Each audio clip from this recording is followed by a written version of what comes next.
with the winds, brothers and sisters, and let the spirit of peace and the power of everlasting love be your guide.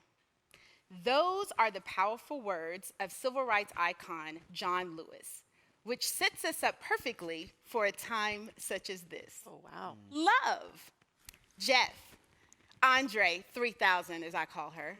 Are you ready? We are, We- sort of. I don't know if we're ready. I'll be honest. After that John Lewis intro. Yes, no, you're ready. You're ready. But before, let me talk directly to you, Plywood family. You can thank me now or you can thank me later. This book is on sale right now.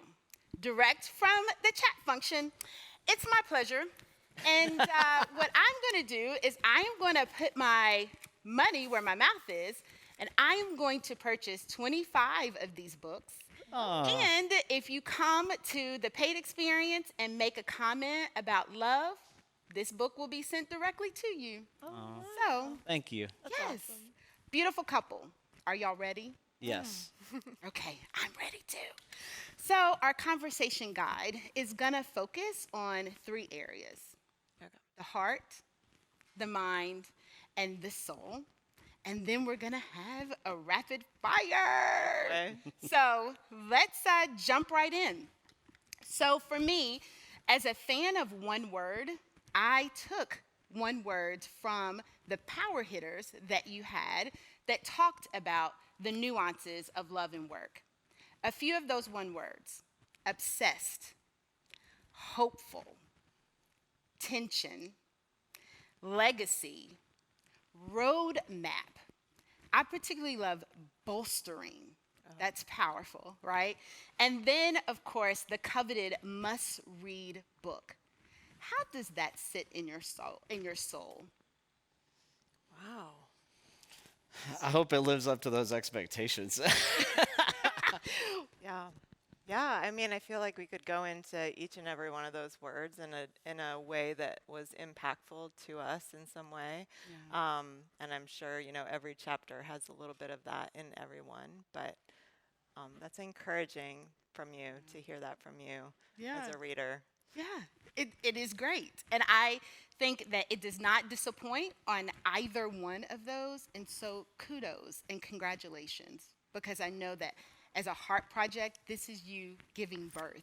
And so we appreciate you sharing your love with us. So with that, I know, because you mentioned in the book, that recounting how you fell in love brings you closer. So with that, it's my pleasure to ask. Please share your love story. Oh, we're getting it to us now. We usually ask that to other people. And, Yeah. and there's Come on, always Jeff. 2 stories. There's always 2 sides. Well, we do know that he spent 6 months shooting his shot.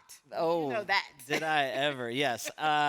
So we met in college, and yes, I met her at a basketball game. I was dating a different person, and that night I ended it with that person. Wow. And I thought, wow, I met this amazing person. So then I started kind of reaching out, and 6 months. I had to reach out for a long time.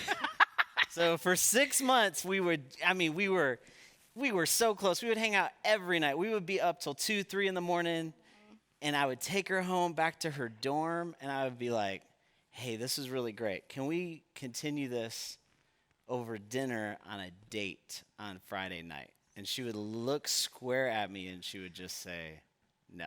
Like, what do you mean? Like, we're doing something here. This is beautiful. We're meant to be together. The universe Yeah. is Yeah. aligning I thought us. it was a great friendship, is really what I thought. And I didn't imagine us working at all. I couldn't see his corporate America thing that he had going on in college and my, moving to Africa going to work out at all. So, Your free spirits, Yes. your universal connection. yes, I couldn't see that happening. And so it was just a no for a long, long time. So what changed for you, Andre? Well, it was interesting. It was, long time of knowing each other, he started to change in ways and grow in ways. He started traveling more, seeing the world, experiencing new things. His mind was open to something beyond just America. And I think that was really inspiring to me to see somebody grow Yeah. and change. Like if you can see and witness that, to know that that would be somebody who he could also continue to become Yeah. is a really good Yeah. feeling to know that. So, I love that. and It's a he blueprint. stuck to me. I mean, he stuck to me. I was like, please go date somebody else, and he still stuck. So, I mean, if he's that persistent too, there's something else to that too. Oh, but if there are any men out there that are like Jeff, get at me. Okay, because first of all, we need to shout out for her because she's single. This is her moment right now. There's a I'm- chat on the chat thing. Just go ahead. Yeah. right? I'm going to shoot my shot right now. Okay. So I love that. I love everything about that. And so here you are now, and you have an amazing family. Talk to me about what your family purpose is with Jada and Nico.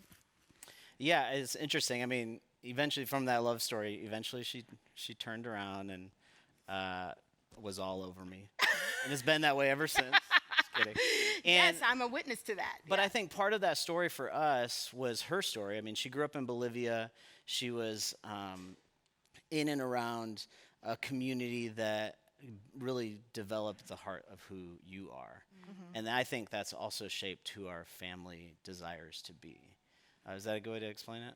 Yeah, I think when you have a bigger worldview, and that's what I want my kids to have, a bigger worldview. I want them to experience other people and cultures that are different than them.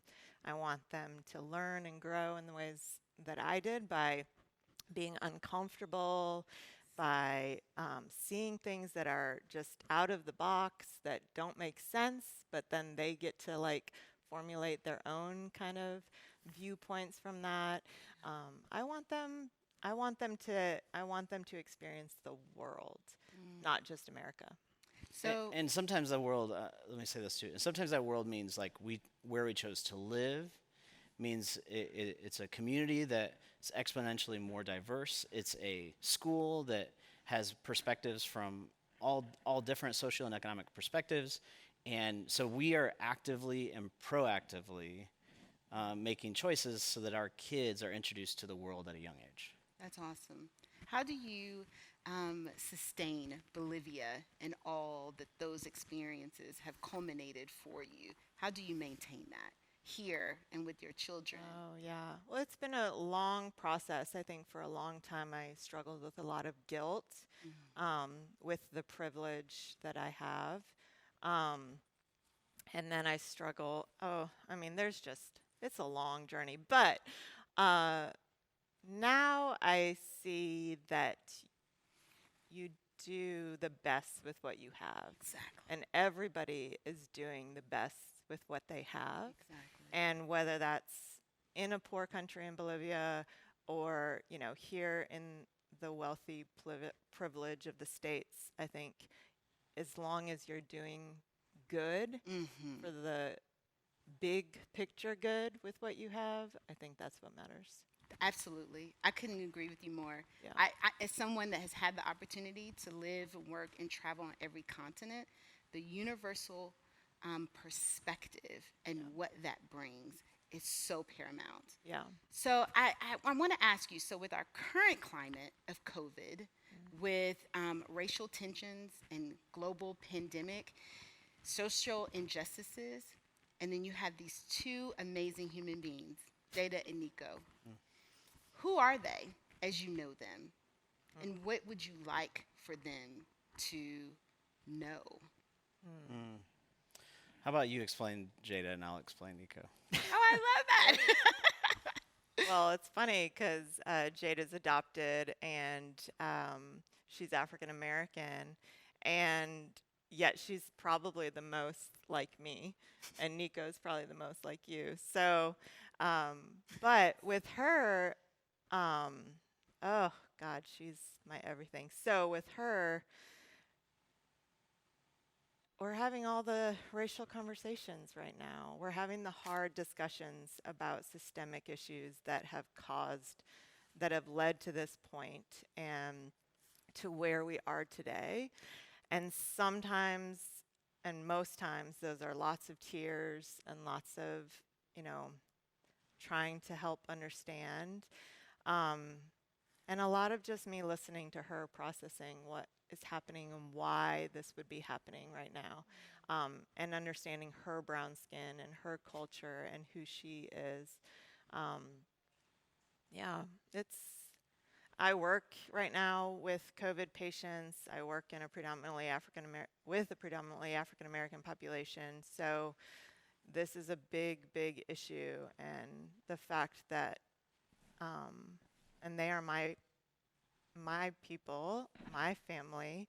They've become that to me, and have always been that to me, my patients, and it's just really hard to see. But trying to bring Jada more into an understanding, I think, is crucial right now first. And a crucial, lay out her identity. Her identity, if she knows that and cherishes that and values that, that's gonna take her through whatever political climate, socioeconomic climate that we go through. That is so beautiful. And I'm going to tell you, I am inspired. And I am so excited that Jada gets to see this on film, that this lives for her. Oh, I hope so. Thank you for the mom that you are to her. That's what's needed. You gonna talk about Nico? Nico's a different story. He is. So the problem is, I'm a creative individual. I'm sure people watching this that know me, they're like, yeah, Jeff's got all these ideas. Andre would say I have all these ideas. And then Nico's idea level went to another stratosphere. Yeah, another stratosphere.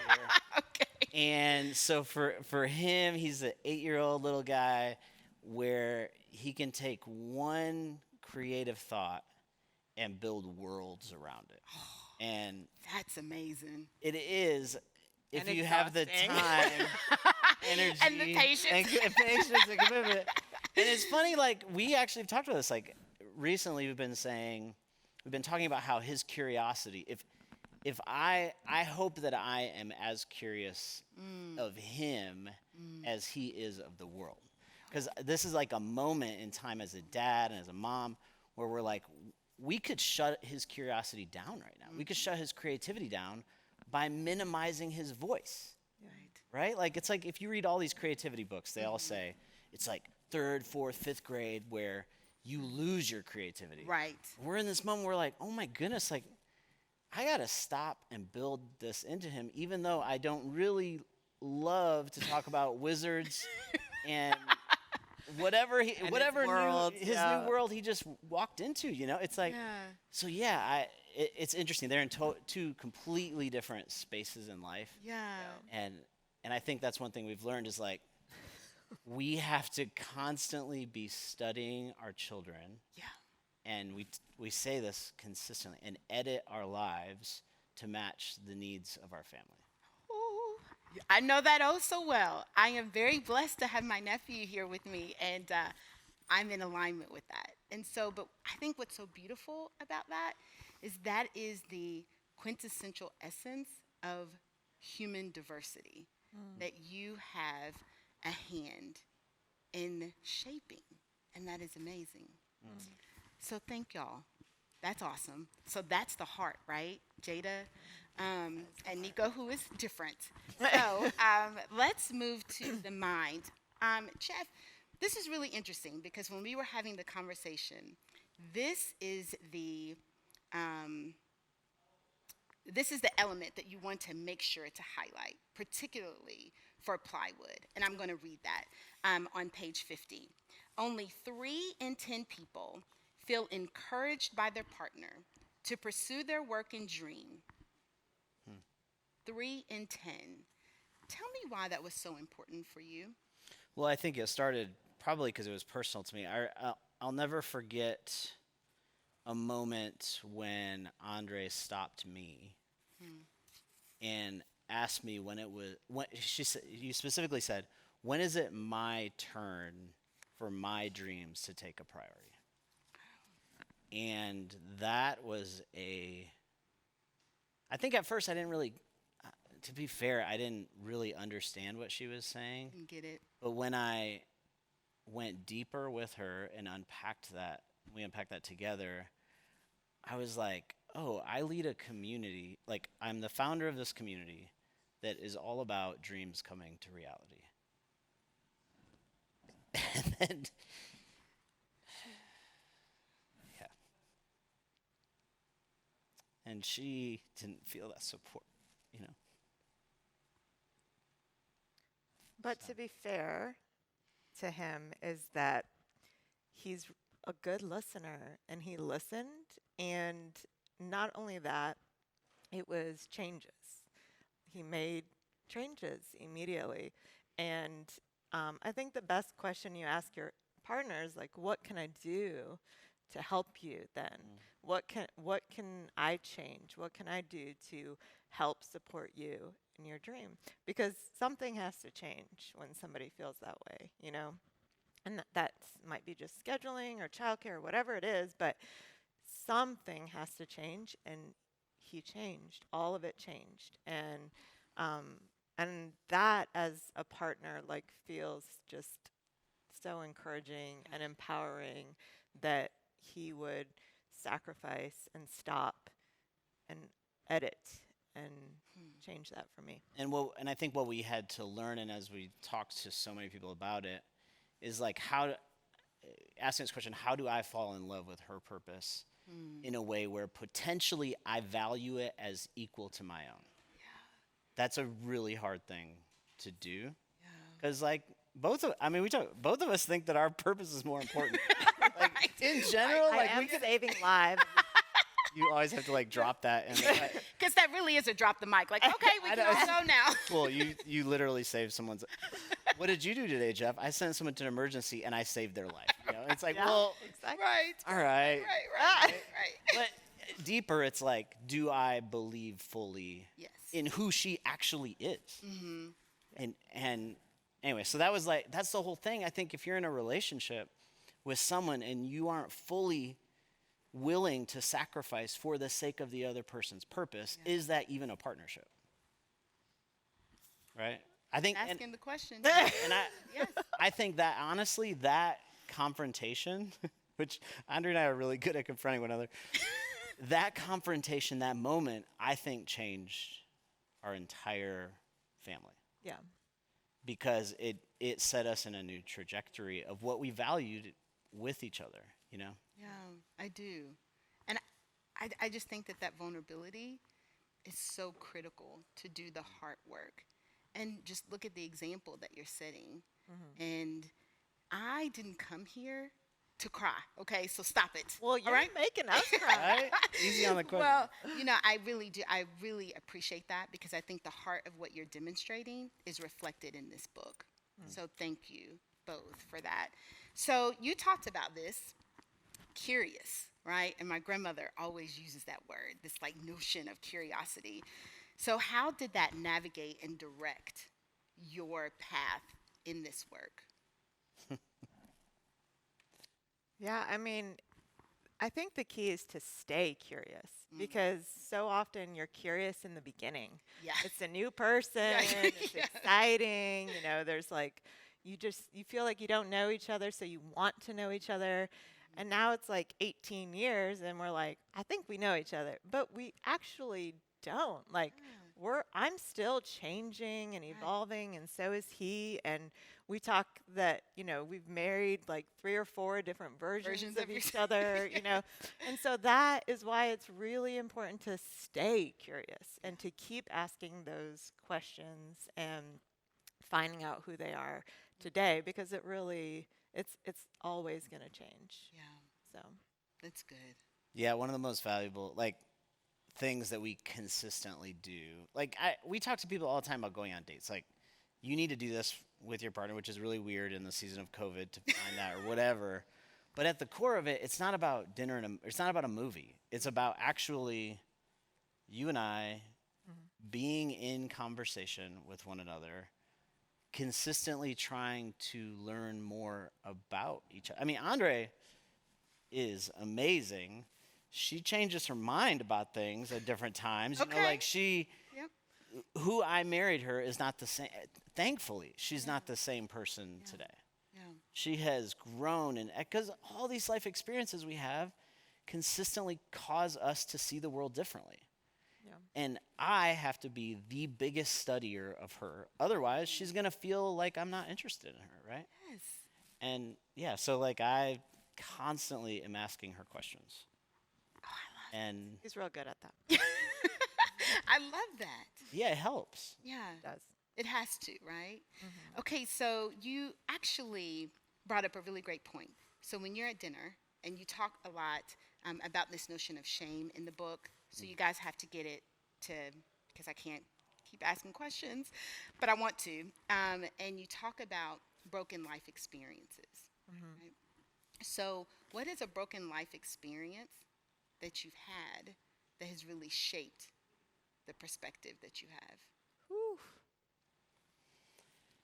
It's honestly, I don't know what you're thinking, but it's funny to be here at Plywood Presents today because I had a huge broken life experience 1 year ago here. This isn't in the book, but I definitely hit a wall of trying to, like, we were building this building, we were doing this event, we're writing a book, I'm managing a team.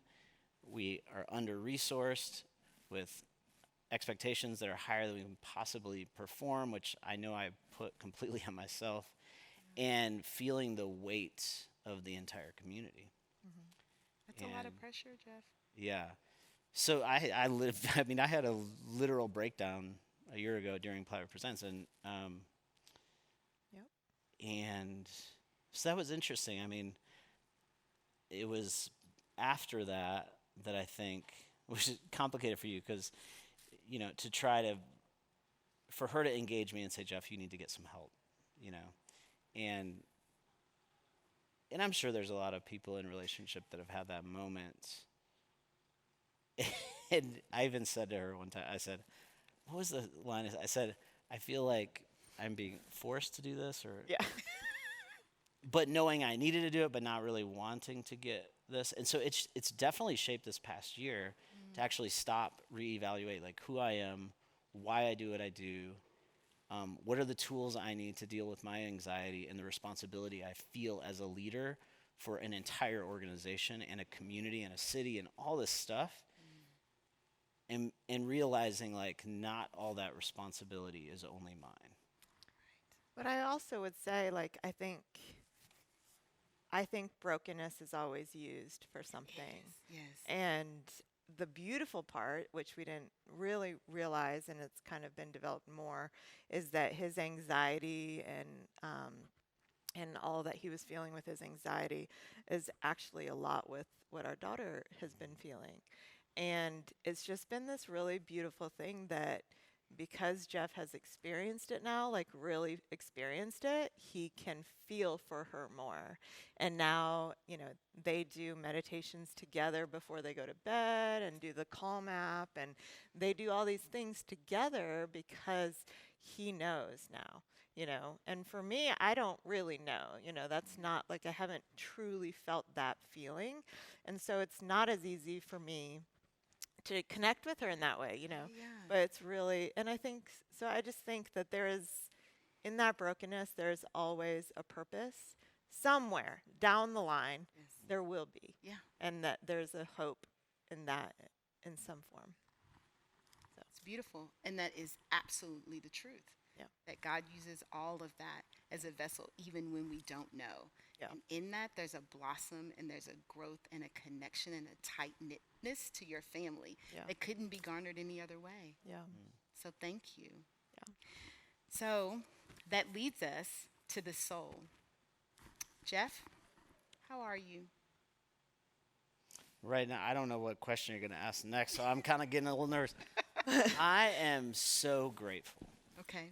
I think one of the things that's been really fun for me to watch is to see Andre's voice coming to life and for others to experience what she has to say. Because it's powerful. It is a very powerful voice. So, like in this moment right now, like literally in this moment, and weeks ahead as people read things that she wrote, I'm excited to see how that shapes people. They're going to like her a lot more than me, like for sure. So, now granted, everything she said I don't fully agree with, and it's in the book, but Yeah. but no, we I definitely don't agree with everything. I am so excited for people to know her in a deeper way. Me too. Because when I read it, I was like, yes, I cannot wait to meet her. She's great. And so I have this question for you, Andre. How are you being kind to yourself? Ooh. Well,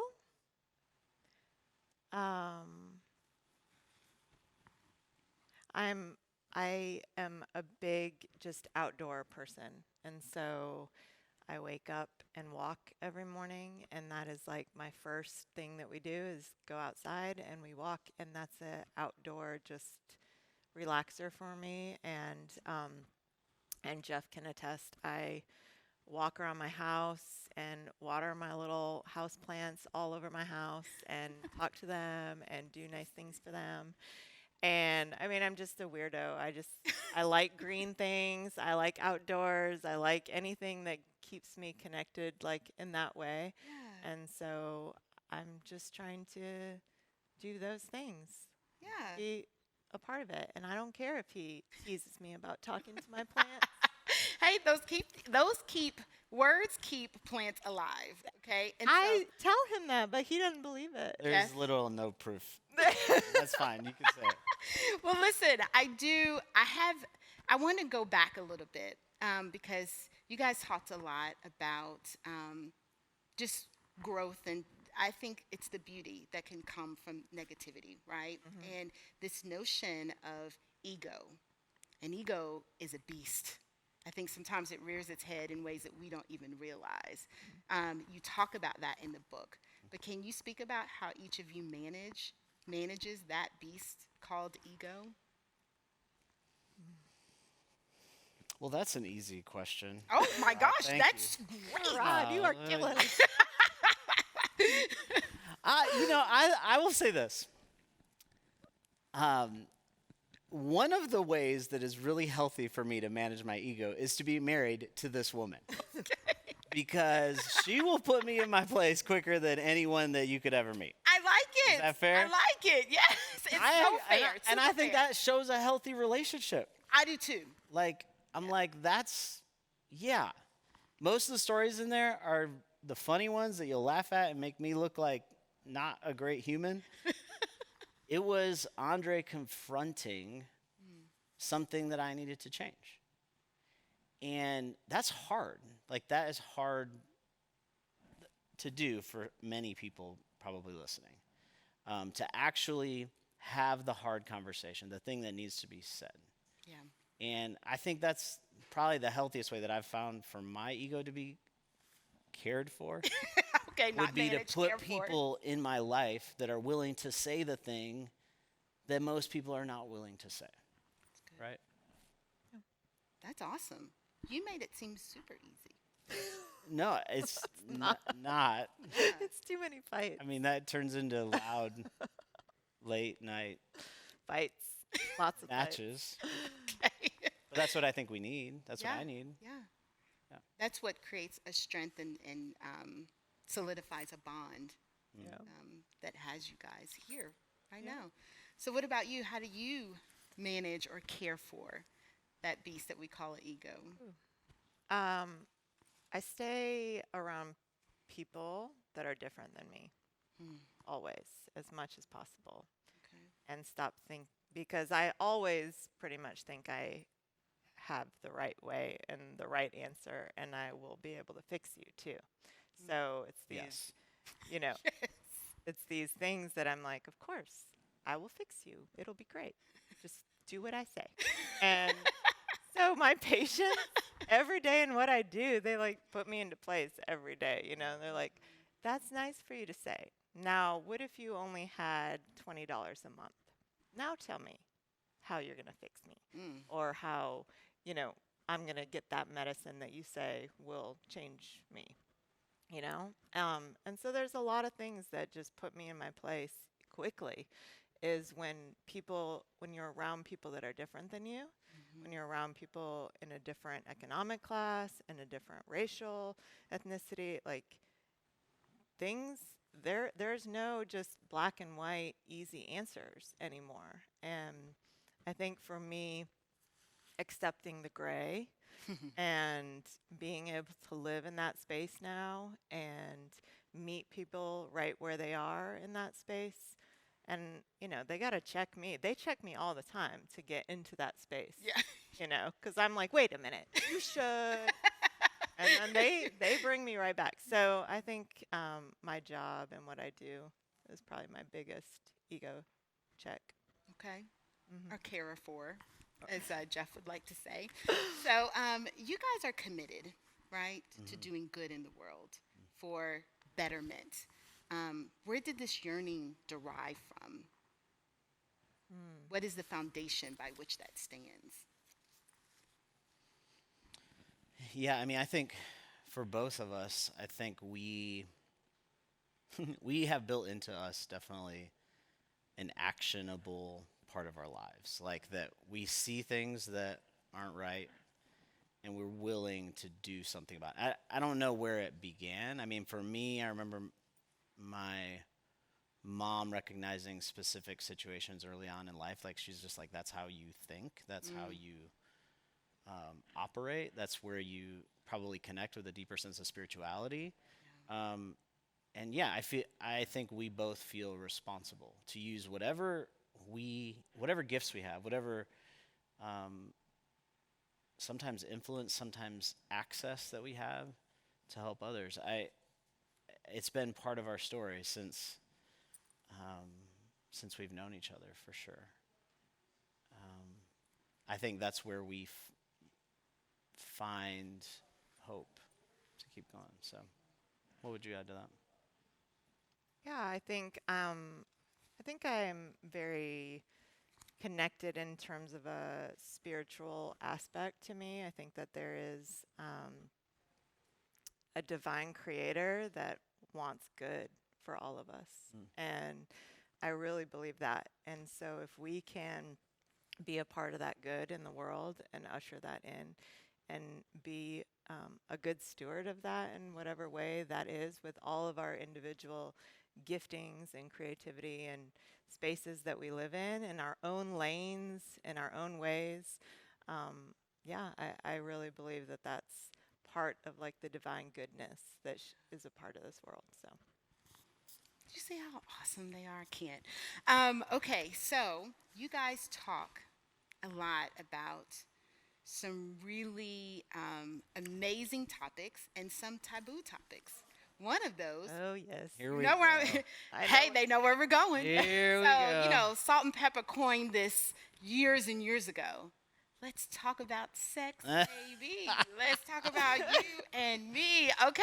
So, this is recorded. this is recorded. But did you see how they looked at each other? So they're already connected, which is amazing. But this is going to be really simple. Okay? It's going to be simple, but then deep. So all you have to do on a scale of 1 to 10 is rate how you are, your marital situations now. Because this is the deal, right? They said that they actually are 3 to 4 different versions over the last 18 years. Oh. So there you have it. And no, you cannot confer. You can't confer. So you're asking us to rate our sex life. Yes. That's great. Out here for I the think- whole big world. That's great. It's my pleasure. Welcome. Yeah. I feel like if we don't say 10, then there's like a problem or something. No, I don't think that's No, true. it's not a I don't think problem. that's true. Yeah. So I'm How am I just feeling waiting. right now? do we have to say it Very at the same time, like vulnerable. 1, 2, 3, and then we Sweaty. Yeah, let's do it like that. Let's do that, Ready? okay. 1 on 3. Oh my You God, just I can't believe this give is your number. happening. Yeah. Ready? 1, 2, 3. 8. 8. Oh! They're both at an 8. Yeah, that's that is solid. I mean, I don't ever want to be at a full 10, like, because I think there's always, there's new things. There's always new things. Listen, on our podcast, that has been one of the things that has been helpful, learning from other people sharing about this. This is why we wrote about it. This is why we wrote about that. Yeah, you don't have to convince me. Yes, I'm with you. You said it on the podcast. That's what everybody wants to talk about. Inquiring minds. It's my pleasure, Plywood. Everybody wants to listen about it. Yeah. They want to listen, but they don't want to talk about it. Yeah, you don't want to get in it on conversations. Oh, right? So Yeah. this is what we say, like, you have to talk to people about this. I don't know if you have to talk about it on camera and all that stuff. But they are, because they are that awesome. No. You have to be able to have some close friends. You do. To share about this stuff, because if it's not going great, it's going to affect all of our relationship, right? Yeah. It's part of it. And so we've found a lot of people want to talk about it. They don't have somebody to talk about it with. So at some point, you got to open up a conversation with someone that's close to you, and it makes things better. There you go. We have not always been an 8. Well, but I think that that's about the journey, right? Yes. And so, I mean, I think that it is great to talk about things out in the open, because it does give people permission to share experiences. And when it's in the dark, there's just a lot of evil that can come from that. So you talk about it, you get support, and then you're at a healthy 8, which is awesome. So I have 2 last asks. Are you ready? Yes. Okay. Can I be invited to the Shena brunch? Okay? Yes. I mean, we'll work on it. We'll see. I mean, you can, you'll get an invitation. You better tell them. Okay? Which is great. And then also the family. I love that. And so I consider myself an official part of that. You're I've in. been inducted in. I love it. Well, this is the deal. This is the big question.